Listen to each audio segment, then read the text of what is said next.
Hi everyone, Marla Miller from marlamiller.com presenting our 90th quick query critique at Marketing the Muse. Believe that? This is going to be my last quick query critique for 2011. I'm going to take a little holiday. Probably won't be going too far, but I would like to get some distance between me and my computer for a week or so. I think it's just a good thing.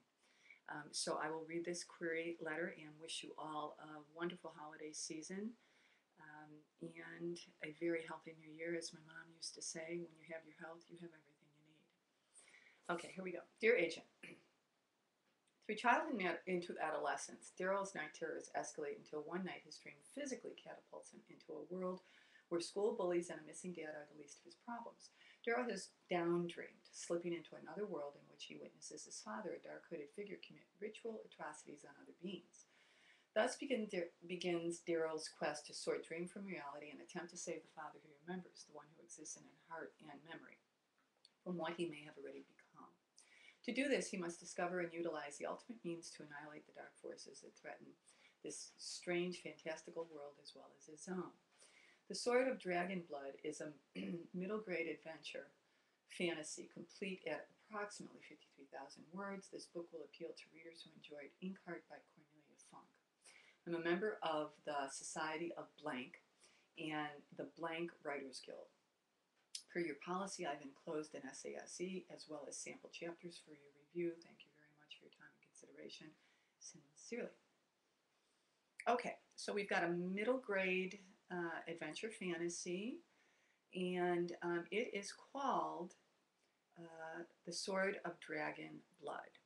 So what's my take on this? Well, I'm a couple of things. Number one, I'm wondering if this is appropriate for middle grade. Now, again, I don't know, children and young adult that much, but in terms of the age range for middle grade, would that be like 5th and 6th grade readers?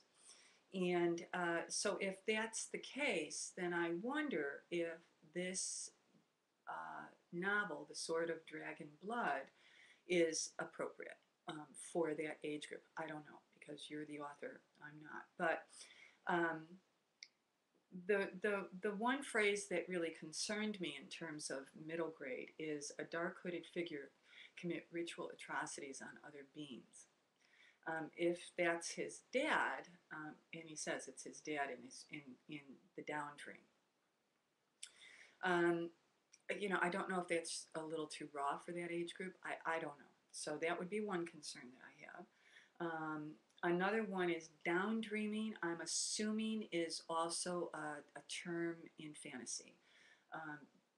Adventure fantasy. Again, I don't write in that genre. So, but I would assume that the agent that you're pitching this to would know what a down dream is, because I didn't. And then a couple of other things. This author compares the work, or doesn't compare it, but says if you like Cornelia Funk's work, you might like this one. And that's, always, authors obviously will do what they want, but I'm always concerned about authors who right away put a successful author's work next to theirs for a couple of reasons.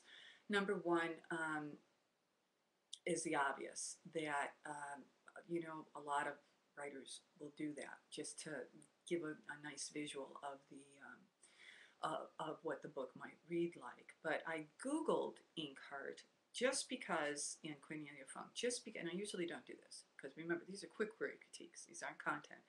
But before I got online, I thought, well, let me just Google that and see. And, I don't think that that's comparison. At least I didn't read a similarity between Inkheart and a novel that has ritual atrocities in it. So again, just this is just my first impressions. When I do quick query critiques, you know that I listen for speed bumps, stuff that's going to pop me out of the story, or stuff that makes me go, what's that author mean by that? You don't want an agent to do that. You want the query letter to just flow and the agent to go yay or nay based on what they've read. Okay, so here's what I think that this author, if I were writing this, I would probably rework this so that I set up Daryl a bit more. He has night terrors, and this is where this author opens it, but perhaps you want to open in a different place. Perhaps if Daryl's father had left them, or if Daryl's father mysteriously disappeared, or if Daryl's father, in some way abandoned him, or he had huge issues or questions about his dad, and he's now resorting to dreams to try and make some sense of why his dad isn't there. She might want to set this up a bit more so that we really, really do know that the world, that down dreaming has catapulted this author into, is really fantastical. Right now, it doesn't really read fantastical as much as it makes at least this writer wonder, gee, was Daryl's dad like not a very nice guy, and so this kid is trying to work out some issues in his dreams. If that's the case, I think that we would want to know that. So maybe she should start this. Since Dad left, Daryl's has had night terrors, and they've now expanded into these down dreams. It's just a suggestion, but I would set that up more if, in fact, this is going to be about a dark hooded figure, i.e., Daryl's dad, committing ritual atrocities, and then Daryl is on a quest to figure out whether those ritual atrocities are real or just part of some fantastical world.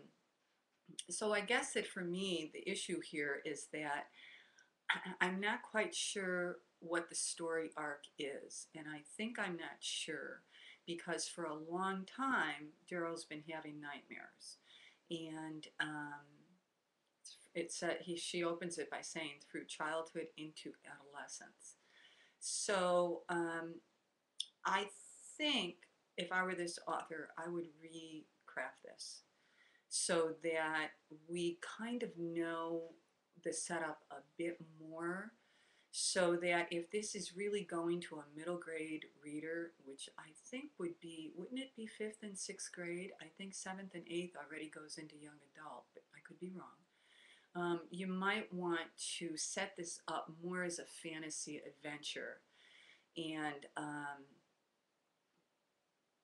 that's what I would recommend, and I'm not going to say any more than that, except that at this point, The Sword of Dragonblood is a fantastical adventure that I don't quite get what the fantastical adventure is going to be, other than he's going to try and find out if his dad is evil or not.